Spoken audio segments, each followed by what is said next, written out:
Welcome to the Autistic Licence podcast. I'm Leo in London. I'm Siana, and I'm in Carrickfergus in Northern Ireland. We invite you to listen in on our conversations as we experiment with unmasking in an autistic space. We talk about what it means to discover we're autistic as adults, especially with established careers as therapists. We want people to know that autistic therapists exist and to broaden the conversation about neurodiversity. You're so welcome to join us, whoever you are and wherever in the world you are. We hope you'll find something of interest and connection here.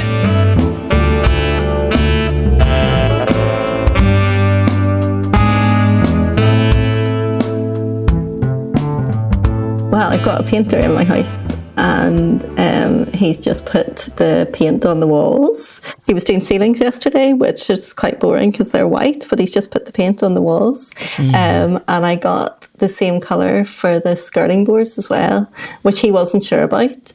But actually he's been converted to my way of thinking and thinks it looks good. So I have to go out later on and get some more of that because it was only a little tester pot.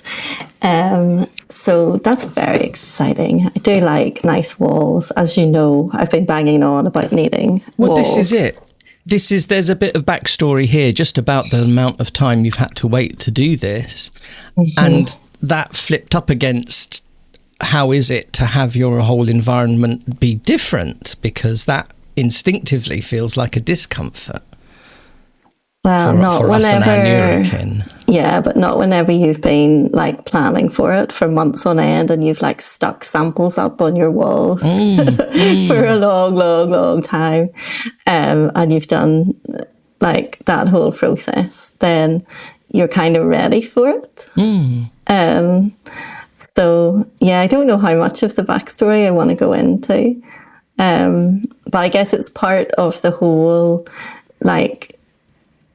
Well, I guess I said before about the whole oil situation and insurance situation and kind of excavation that had to go on and number of workmen around. And then whenever you were here, they were like doing the final bit of that, which was like the paving.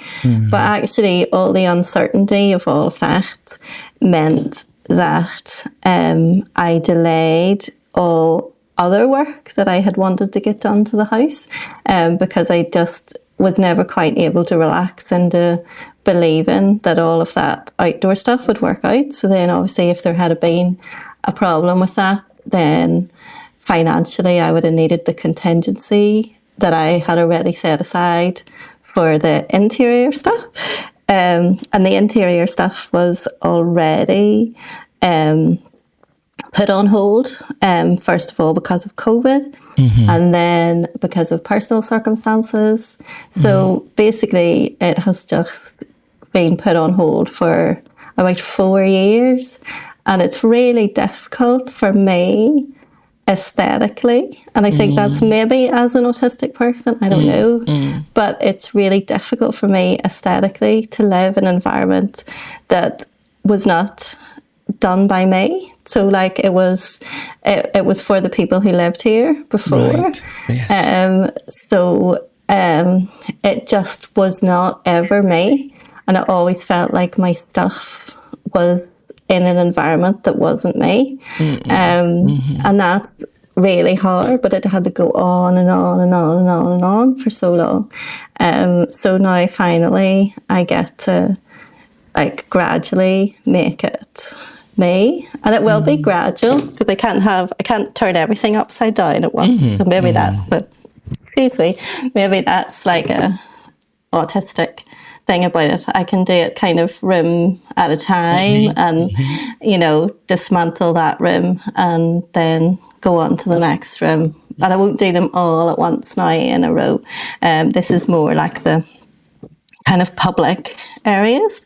It'll be much harder whenever like we decide to get the bedrooms done or the more invasive areas from an autistic point of view. But yeah, I think that the fact that I really want it done kind of overshadows the upheaval. And And then I suppose the other side of it, and this does actually fit into something we said we were going to talk about. So people have got in touch with us and kind of said that they want us to talk about relationships in a kind of a broader sense, and probably gender, sexuality, the intersectionality between neurodivergence and queerness, queer community.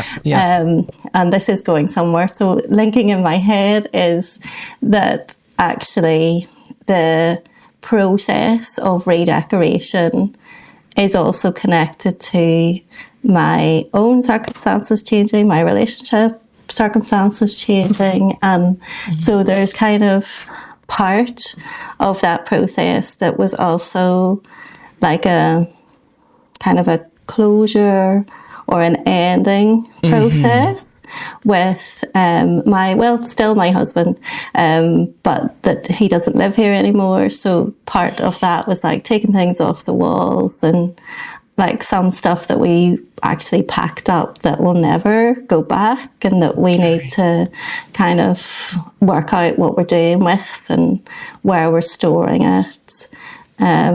There's probably, because that you're right, I know a little bit about the fact that was coming up, and that there were obviously going to be feelings stoked around that. And there's something that it will park for later, I think, because I think that what you're talking about right now is really important.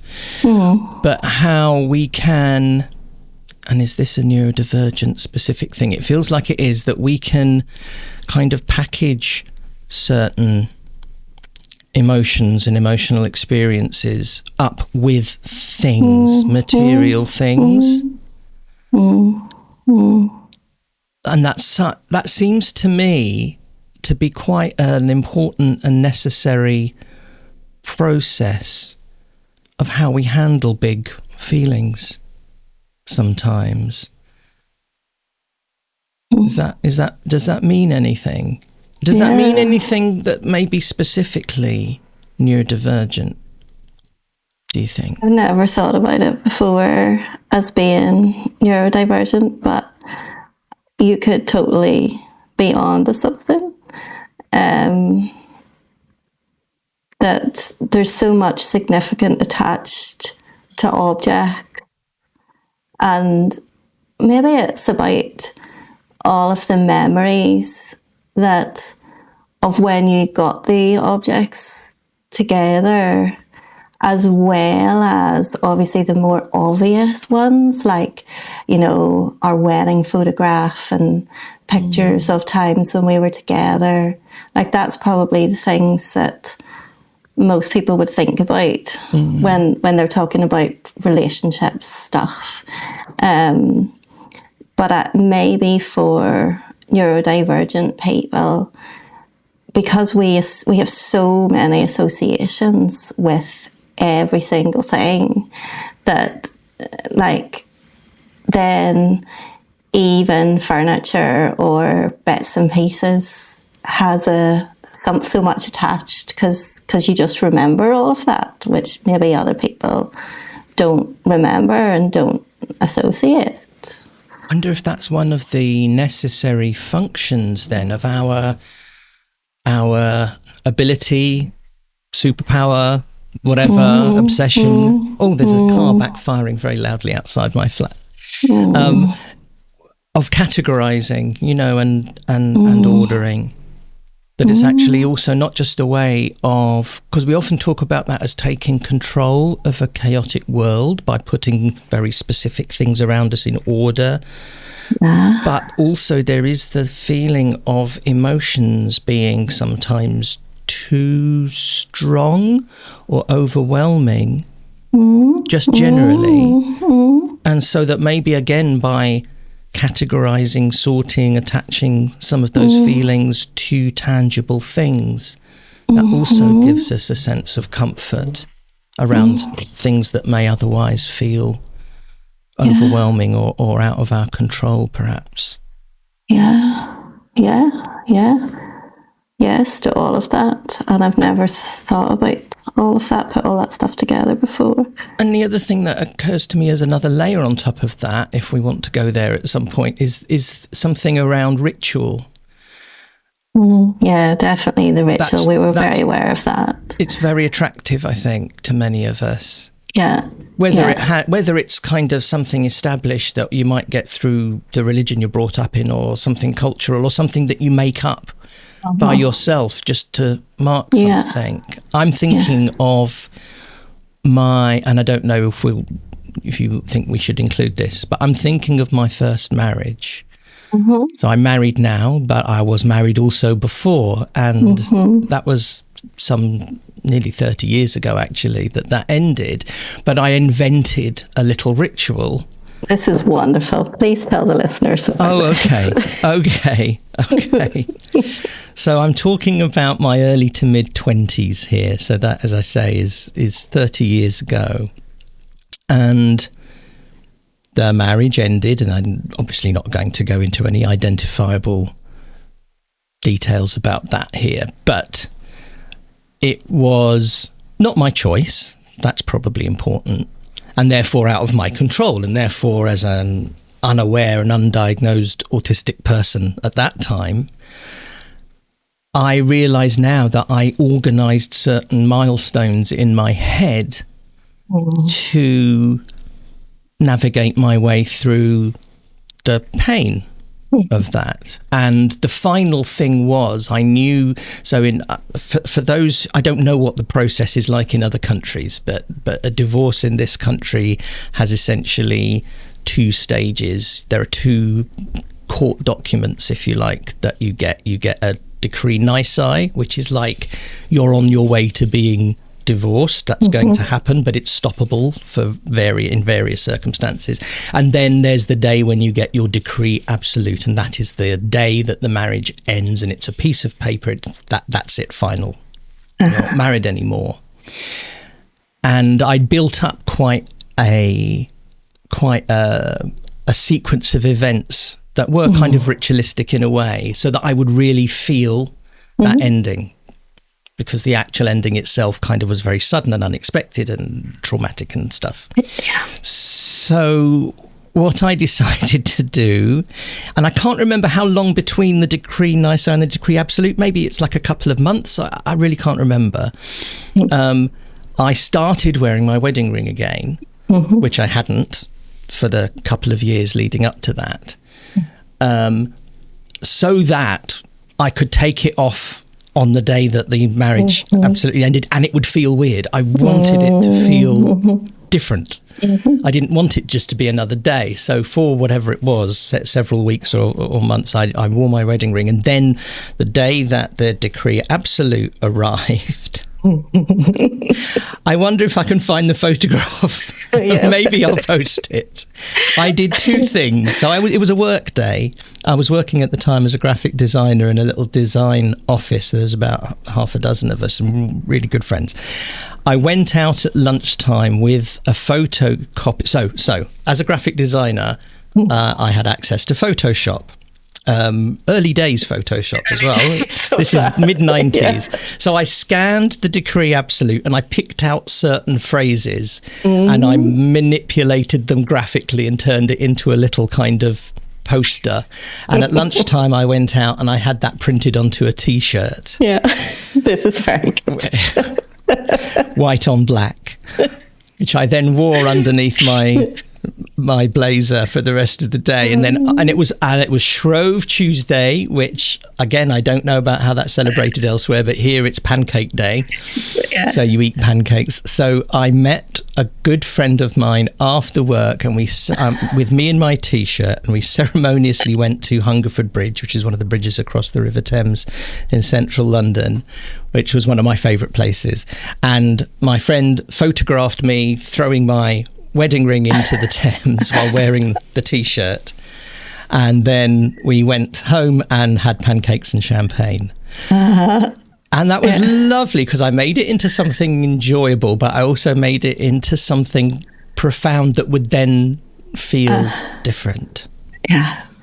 There's a second part to that story.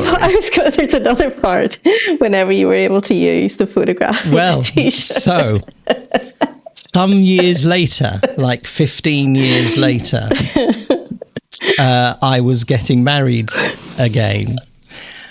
And one of the things, if you've been married before and then divorced, in order to marry again, you have to prove that you got divorced. And one of the things that they need for that is the serial number of your divorce, of your decree absolute. Mm-hmm. And I didn't have it. I'd moved several times, couldn't put my hands to the piece of paper. And they said, that's okay, we can look up the records and send off to the central office of where these things are stored, but it's going to take a couple of months. But if you can give us the registration number, we can just look it up right away. So I thought, where have I got that number? And then I thought, oh, it's printed on that T-shirt. Except I didn't have exactly where it was. No, I didn't have the T-shirt anymore. That had long gone. That's right. You had a photograph. But I have the photograph that my friend took of me on Hungerford Bridge throwing my wedding ring into the Thames. And so I found that photograph, scanned it, blew it right up, and you could make out the serial number, which I then took to the local court. And they loved the story so much that they kept the photograph and put it on their wall in their admin office, along with the story that went along with it. You can get it from their wall.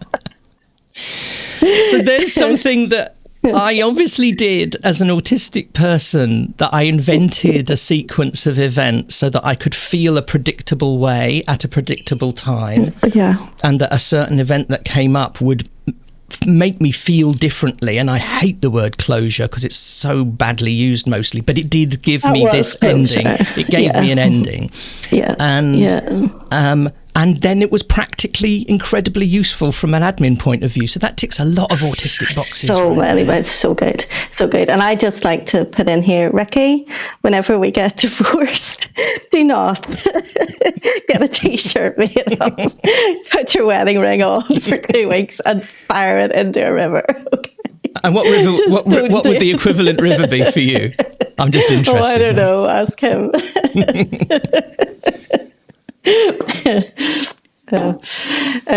Joking aside, I like we did plan the ritual of taking the pictures down. Like, it was very, very sort of. So let me just because I've been banging on about something else as a sidebar all that time. I just kind of wanted to neaten up the fact that we are now back to what you were originally talking about before I interrupted with my own narratives. I encouraged you, and it was probably good because it's all totally relevant. And plus, if we are going to talk about relationships, as people have been asking us to talk about, we're kind of right in there.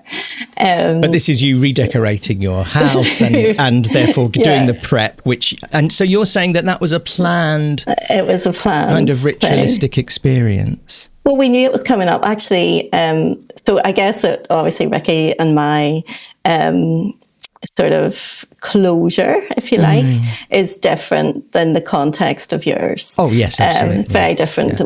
We have been kind of consciously uncoupling for a number of years, and we're still very close. And there's no reason to believe that we'll not always be in each other's lives.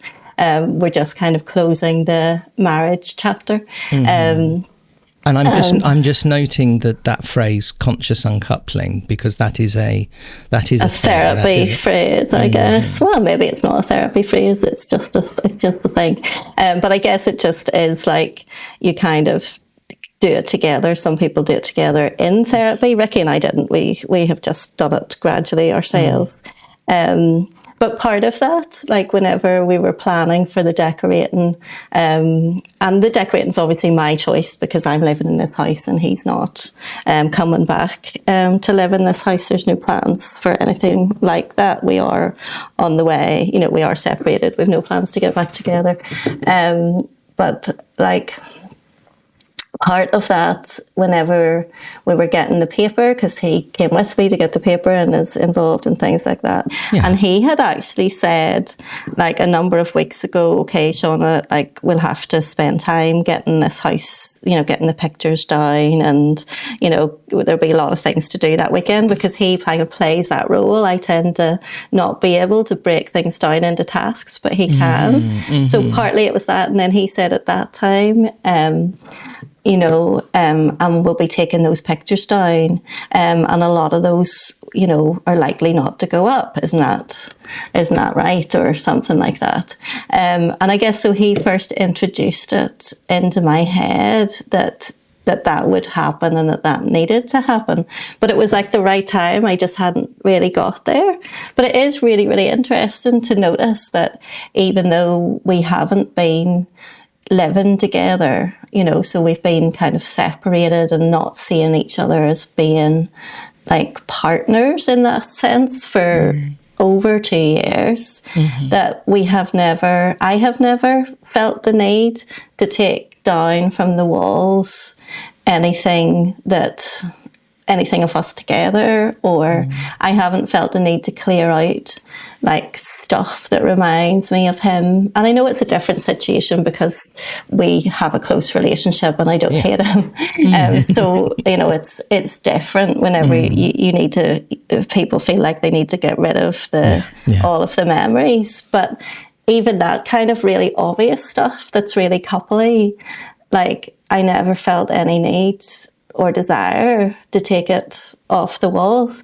But yet it doesn't feel right to me, and obviously not to him, that I would put that stuff back up again whenever it's decorated. So yeah, it's just interesting how things kind of come at their own time. It's the same as wedding rings, like everybody doesn't have the same time scale for when they take off their wedding rings. And stuff like that, and legalities. Everybody doesn't have the same length of time for whenever they're ready to apply for a divorce. That's or if they're ready to apply for, at all they want to apply for a divorce, if they want to change their name, or anything like that.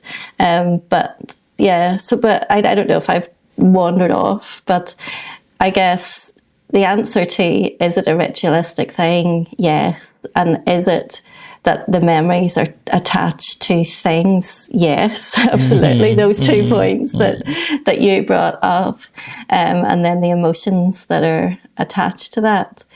But then also, maybe it's also true that autistic stroke neurodivergent people sort of are exploring possibilities in relationships in a similar, because there's so much intersectionality with the queer community as well. I think I want to bring that back in. That's what we're coming back to.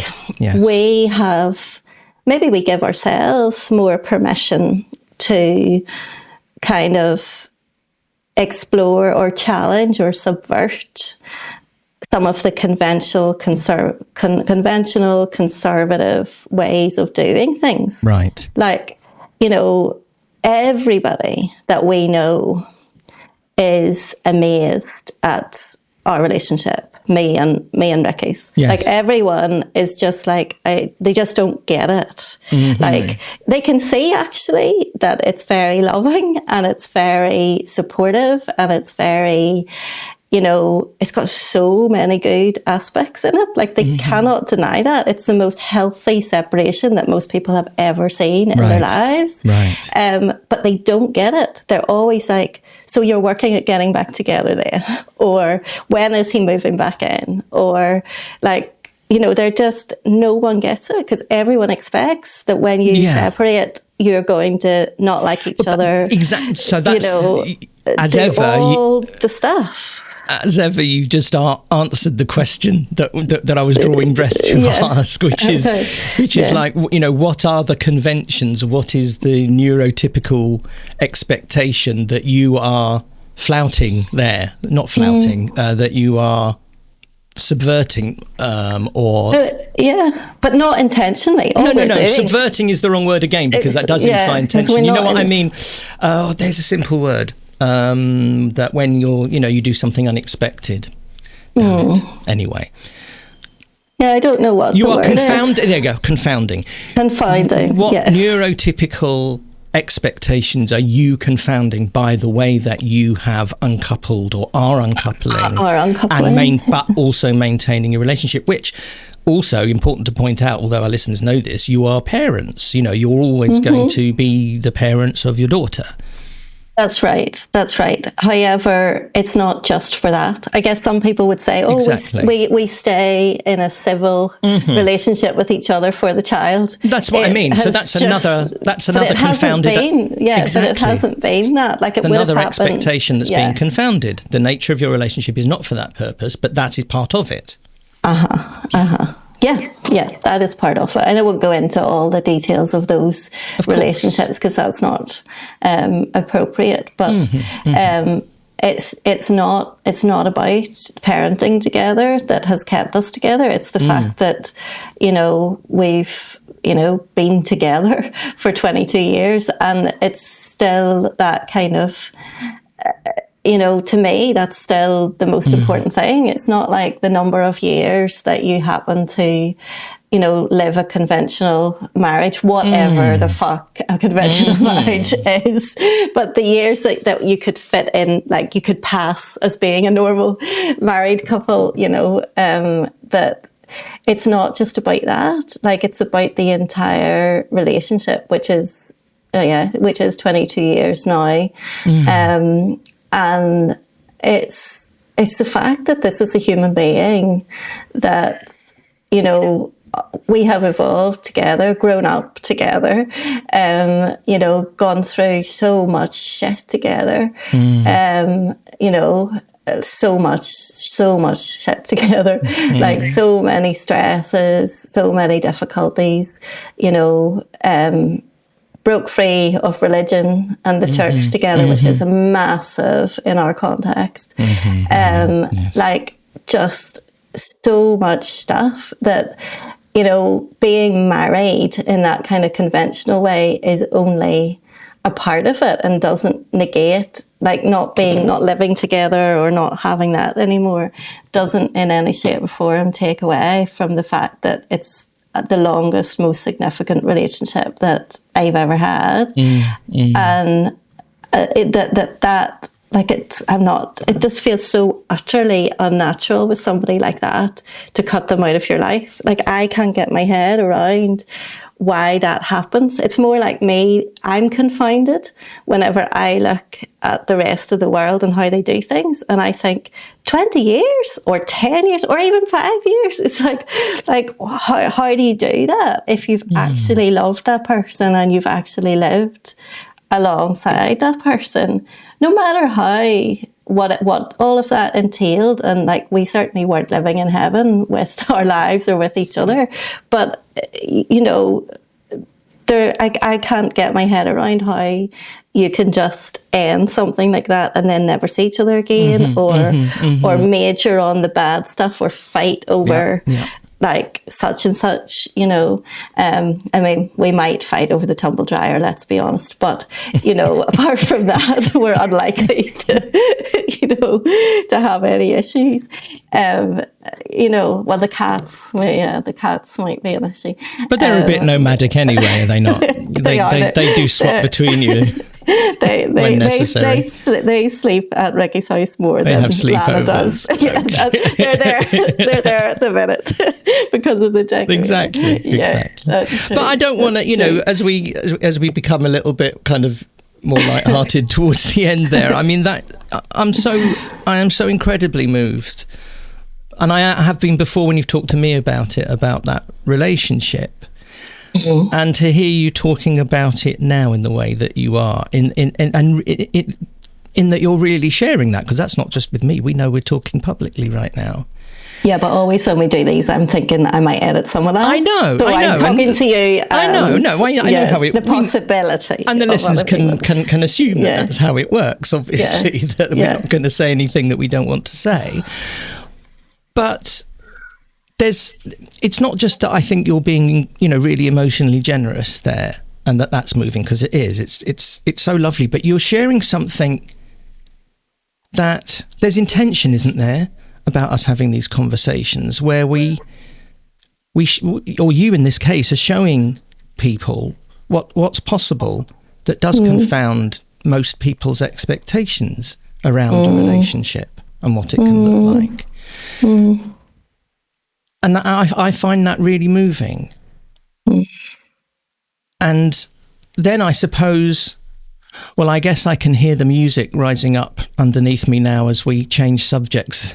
And maybe my voice fades out and then fades back in again, because this leads us on to the queerness aspect, the queering of relationship models, of the intersection of being of a neurotype against another neurotype, and what that means in how we experience relationships, which is actually kind of what, as you've said, a number of people have been asking us to talk about. Yeah. Probably for way more than one episode, I imagine, because there's so many many aspects to this. Yeah. And also, hopefully, again, just to drop in the prod, autisticlicense@gmail.com, or find us on Facebook or any of the other socials to give us some of your own experiences that may, or thoughts that may be triggered by some of what we're talking about today. That was a really good link. You would think that you had like a history as a DJ, Leo. Well,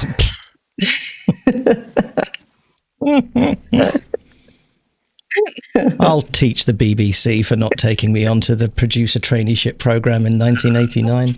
Oh, fuck them.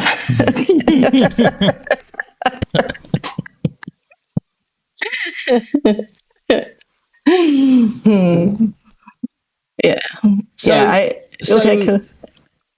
Queering relationships from an autistic point of view, and even that the very concept of being autistic, neurodivergent, is in itself, in the broadest sense, comes under the banner of queer and queerness, doesn't it, for a lot of people? You know, regardless if it has particular impacts on sexuality or gender or relationship models, which it often does, statistically. There's a lot of noise at my end today, and if you can hear that, there's a very low helicopter going over now. I can't actually hear. Zoom's very good at getting rid of that stuff. Yeah, but it might be showing up in your recording, I guess. My audio, Yeah. I think that it's good to also point out the way that you're using the word queer and saying queering. You're using it as a verb, and that actually queer was originally a verb, so actually to queer is to subvert and to live an alternative way or be an alternative way. So you're absolutely, like, that kind of just gives a wee bit of context to how you're using that word there. And absolutely, we are queering the way of being as a neurodivergent person in the world, as well as in our ways of relating. Maybe all ways of relating that are from within the autistic community are queering the norm, regardless of whether it pertains to, sexuality or gender being different than cishet. Yeah, and relationship models as well, because that's directly related as well. Yeah. Okay, where do you want to go now? Well, you could continue if you wanted to talk about that relationship, like what your relationship model, marriage has evolved or is evolving into. If you want to, or we can talk more abstractly about that if that's more comfortable. No, I think that's a good way in, because then it'll get kind of broader from that. So what Ricky and I have now, we define. Oh shit! My computer is about to die. I need to. Okay. I need to find some mains power. Okay. I need to find some mains power. Okay. Okay. If it does die at any point, by the way, just continue recording, because the recordings will still sync up. Oh, wow. And then we'd reconnect over Zoom at some point. Yeah. I'm no good at continuing talking when I'm doing this. No, I don't mean that. I just mean don't stop the recording, though. Yeah, I don't. That's me back now, I think. Okay. Is that me back? Can you see me? Yeah. Okay. There you go. Yeah. So what we define as a QPR, which I know that the first time I told you that, you thought was hilarious, because it's like Queen's Park Rangers. Yes. Yeah, Well, actually, a British football team.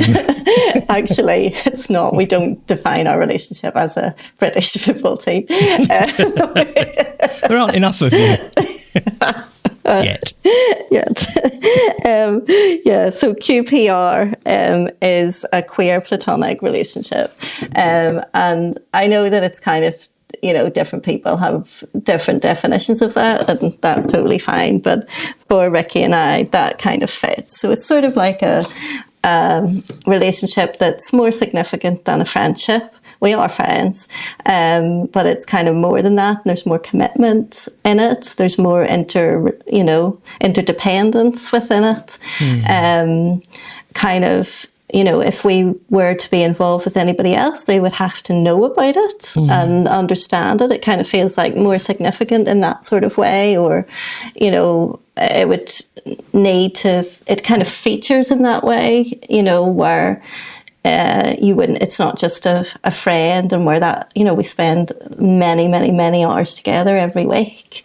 So, it impacts on other relationships that we might have, but doesn't actually prohibit or curtail or contain us from having other relationships. But it is kind of like a sort of a significant one in the same way as having a child is. So, just the way that you might kind of say to somebody, I have a significant, I have a child, you would also maybe say, I have a QPR in those kind of circles. In that, when you say you have a child, that obviously builds up all kinds of expectations that is a very powerful relationship. Yeah, highly significant priority. And nobody is going to. This is a really good. I'm really glad you've said this, actually, because if you try to look up these definitions, also because they're really new as well, they are incredibly. There is a huge variance as to what that can mean, which is lovely because it means lots of different people can use it in different ways, but it's confusing potentially for those not familiar to try to get their heads around what you're talking about. Some definitions of QPR says it can be romantic, it doesn't have to be romantic, it can be sexual, it doesn't have to be sexual, etc., etc. Although generally that P, platonic, it really strongly implies that that's not part of it, but that it can drift in and out of those things, that it's not so constrained. So what I'm saying is when nobody is going to assume that your relationship with your child is just like a friendship. That's right.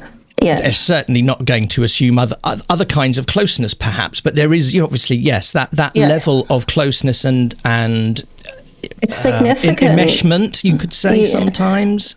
Well, enmeshment sounds like a bad thing. It does, but attachment and significance and prioritising and things like that. And so that's what you would like. Responsibility, I suppose. And that's what you want to communicate about your relationship with Ricky and those like it.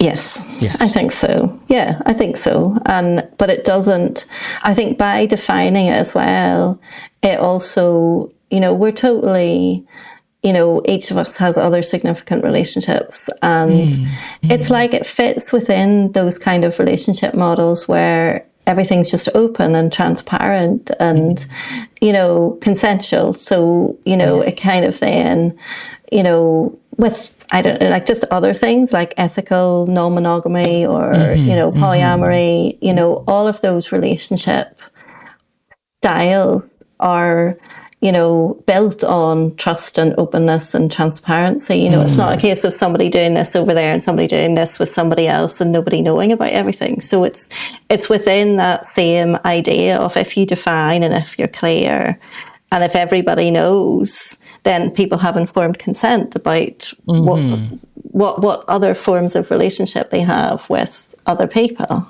But I think you would probably want to, I'm assuming here, differentiate the QPR with Ricky from polyamory, consensual non-monogamy or ethical non-monogamy, because there is a reason why queer platonic relationship differs from those models. Definitely. And I guess I was just throwing in there other newer relationship styles that, that people would define and talk about as this is outside of the heteronormative constraints, but actually it's and mononormative, if that's a word. It is now. Well, yeah, although it can still be, obviously, because of the word platonic. I know you said that there's some definitions that might include elements of, romantic elements or sexual elements. But I guess that if they did, then that would also be discussed by people that have those relationships. The definition that they give to it, they would then bring to any other relationships that they had. I guess that that then it could be polyamorous if somebody was in a QPR which did have sexual or romantic overtones or elements, and then they had another relationship with somebody else that also had those kind of elements to it. It's going to be fascinating because this is a podcast. This is going to be around forever. So I'm already curious about how this will be heard even just 5 years from now, let alone 10, when all of this language will not only have developed and probably, stratified and become more specific, but, fingers crossed, way more normalised. Yes. Although, having said that, the reason that we are talking about this, both as therapists, but also as autistic people, is because we encounter this so much more often in our work. I certainly do. Where probably the majority of my practice would probably describe themselves as queer in that broadest sense in some way or other. And also because being autistic seems to, and we do have research around this, have way higher incidences. If that's that's a bit of a hard word. Experiences, way more correlation. Okay, yes, of experiencing differences and queerness in terms of all of those things: sexuality, gender, relationship styles, and models. There seems to be a greater comfort in exploring those things for many, not all, for sure not all, many autistic people particularly. And I wonder just don't fit in. Like we just, in no way do we fit into the world. We're used to that already. And so it's much more possible to explore things that might feel more comfortable without the social conditioning that a neurotypical upbringing would probably give you. Yes. Or more likely to give you. Yes. And in therapy spaces, I guess that without even consciously making any decision about it, if we are, open, inclusive, accepting of ourselves and other people, like that just comes out, doesn't it? Well, this is like it's going to be there. Yeah. You've just looped back to a note I made 15, 20 minutes ago, actually, when you were talking, which was exactly about that. How does that impact us as autistic therapists? And that's exactly as you describe, is that we do not have to make efforts to be inclusive or to be mindful of difference. Yeah. It's so ingrained in us that acceptance. I've commented before about how almost, pick a therapist's website anywhere, probably including mine, and you'll find the words non-judgmental in there. And that really shouldn't be necessary, should it? I mean, if anybody's... I don't know, but I'm going to check right after this and I'd like to think it's not online. I think it's a ridiculous thing to say about yes, it's like saying I'm not racist. Well, of course you're not racist. You have no business being a therapist if you are. So why do we feel the need to say safe and non-judgmental as if there are judgmental, dangerous therapy spaces around? Say that no one can actually say they're safe either. Because we all have our conditionings, we all have our prejudices. Yeah. What we really need to be is aware of them and work with them. Not to claim that we don't have any. That's nonsense. We are pattern-seeking animals. hardwired to be prejudiced. Yes. And our job is awareness and adaptation.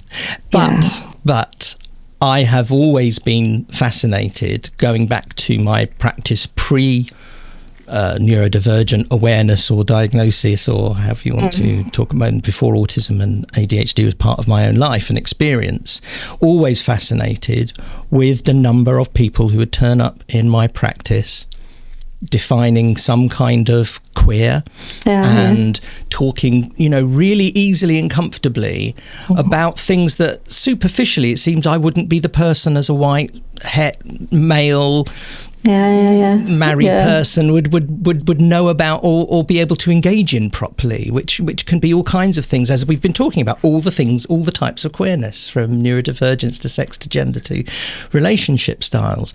And yet that's always been a big part of my practice, and I've always loved it. I find those conversations so energizing and exciting, even though obviously we're talking a lot about struggle and pain. But when I say exciting, I don't mean kind of titillating in some way. Yeah. It's just that I've said this before, I know, on this podcast, this is the world I want to live in, where all these things are possible. Whether or not I have any part of that is irrelevant to me. So much of therapy is about expanding choice and having choice as much of our lives as possible. And this is these are areas where we're still so restricted in neurotypical social conditioning. So to find communities of people coming to you enthusiastically wanting to talk and explore, and for you to be able to be naturally supportive and understanding and in tune, I think that's another reason why we need autistic therapists.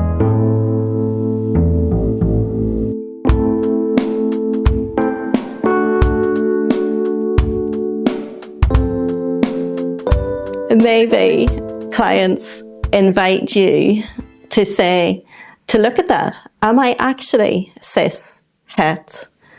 Am I actually a cis-het man who is part of the conventional heteronormative society? Absolutely. That's a very open question, and the answer to that is very open and vague as far as I'm concerned, and has been for a while. I've talked about that. I talk to my clients about that in terms of, gender, for example, which I know I've expressed here before. I'm totally comfortable with my label and my body, but I don't really care. That's where I always kind of come to with that. It really is irrelevant, and my struggles around that part of my identity have always been, it kind of doesn't make sense, these expectations there are on me of being something called a man. So I'm not, I'm not dysphoric or dysmorphic about my gender, but it's kind of irrelevant. And actually it's becoming more strong than that, actually. Irrelevant is it's starting to feel a little bit dismissive. And maybe I develop stronger feelings around that ambiguity. And I don't even know actually if you have, or if we've put out a recording in which you've talked about this. Actually, I don't think we have put out anything, so this might be the first time that people are hearing you say that actually that kind of gender identity as a man feels a bit irrelevant. But I actually haven't heard you say that it's maybe changing a little bit, and maybe it's not just irrelevant. Maybe there's more to that. I think there's maybe a slightly political thing or ethical thing going on in my head there, where I say it doesn't matter or it's irrelevant. That maybe just feels like a bit of a cop-out for having a position. And maybe that's becoming maybe kind of politically, as I say, or ethically a little bit more important to me. That fine, those are that's what I look like. Those are the labels. And as I say, I've no desire to radically change anything about me gender-wise. But I think it does need some better definitions, just for me. I don't mean to apply to everybody who identifies with my gender. I just mean my experience of this thing called being a man. I don't know. it's for further discussion, that one, definitely. Yeah. But it is, it is important to bring that out and bring out those kind of nuances of things. Because I guess some people might associate,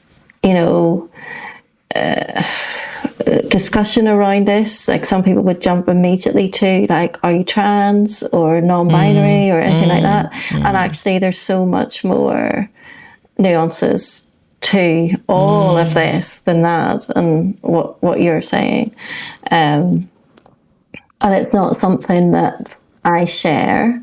I've never had any of those kind of thoughts in relation to myself. Like my kind of cis identity is pretty fixed, and it's never really been any different than how it is now. My sexuality markers are a lot more fluid, and much less heterosexual than I guess that I would have passed for most of my life. So I can see that as much more queer. So sexuality, gender is pretty cis, pretty cis and standardized as that. I kind of agree. This is maybe where my own confusion is about what language to use, because as I say, there's no dysphoria around my gender physically. It's just a social conditioning. And there's another, actually, now I think of it, there's a number of other threads to that, and maybe we'll come back to this, is one that I just didn't consider or take seriously for many, many years until very recently, which is that for those listening to me and who've never stood next to me, I am a short human male. On average, I'm 5'3", 5'4", depending on the day, and depending on how upright I'm feeling. I am a very short human man, and that has actually had massive, no pun intended, massive impacts on my feelings about my gender, because there is an expectation throughout our society, at least, I don't know about others, about men being taller than women, about what that means when a straight cis woman is looking for a relationship with a man. There's a huge impact that I'm a short man. And I think that has really influenced or dialed up, made much more visible some of those social expectations about my birth gender. And I'm fine with it now. Again, I spent a lot of my own therapy thinking about that, and again, it becoming pretty irrelevant, but not growing up. And also growing up, important to say, as a child, I was exceptionally short. Well, that's what I'm thinking. There was trauma. I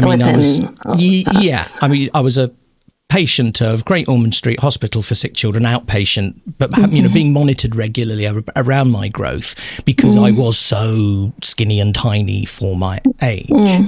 So there were huge impacts. Again, all the words all the superlatives I'm using are size related, massive, huge, on how I felt about my gender. Yeah. So,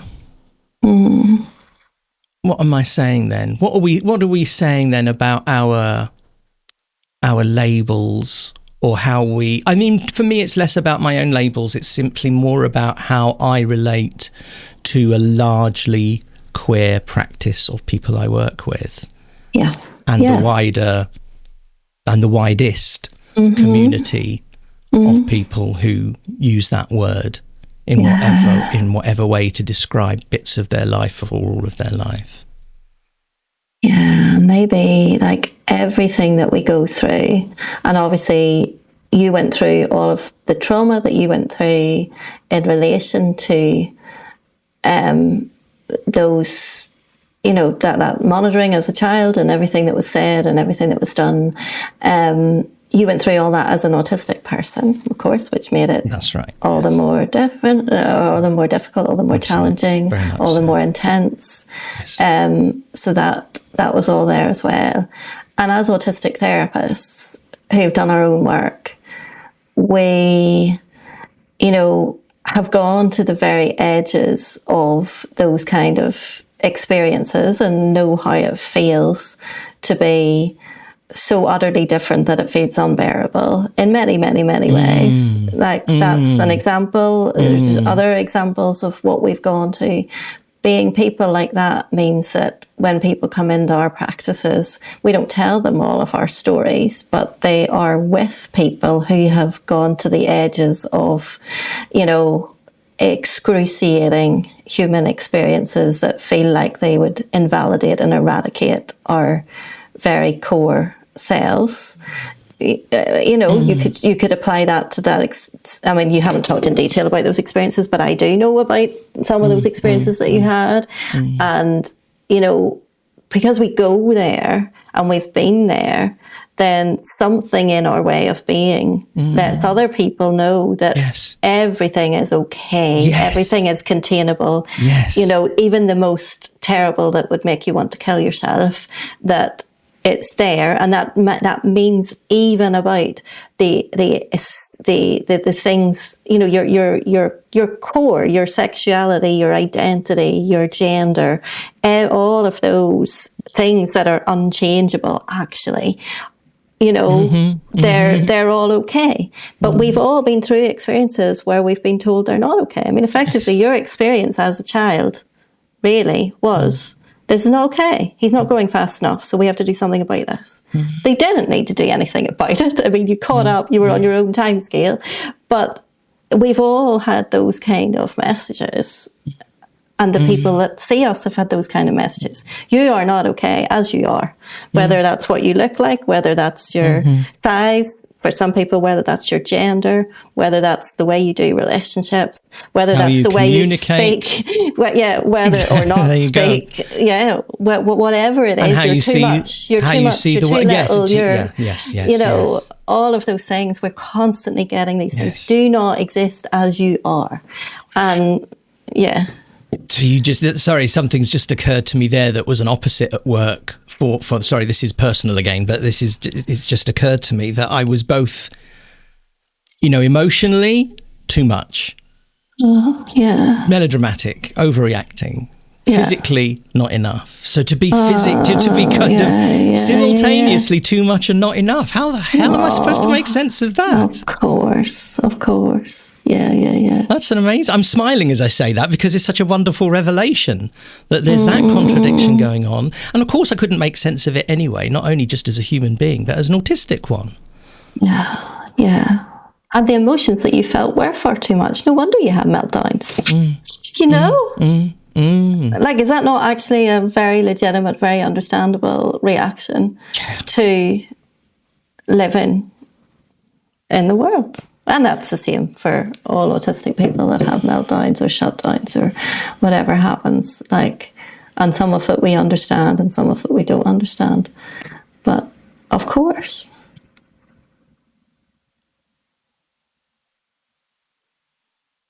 Wow.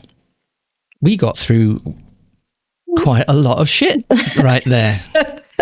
We did.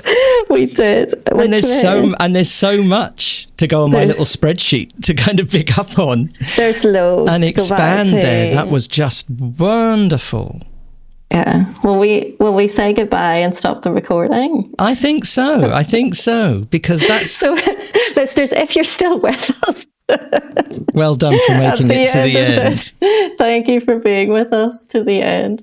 And thank you to so many of you who have suddenly started getting in touch. We're starting to get feedback now. We've been at this now for 4 months, roughly, isn't it? We're about 4 months, beginning of November. 11th of the 11th was our first one. Yeah, there you go. What is it? No, it's not 4 months yet. It's over. November to December. December to January, January to February, and February to March, because we're almost at March. We're only 2 weeks into February. We're only what date is it? It's the 27th. 11 to 27 is 16 days. That's half a month. So 3.5. Okay. 4. So We'll three edit and a that. half. Yeah. No, We're we'll three not. We'll not, because I was right.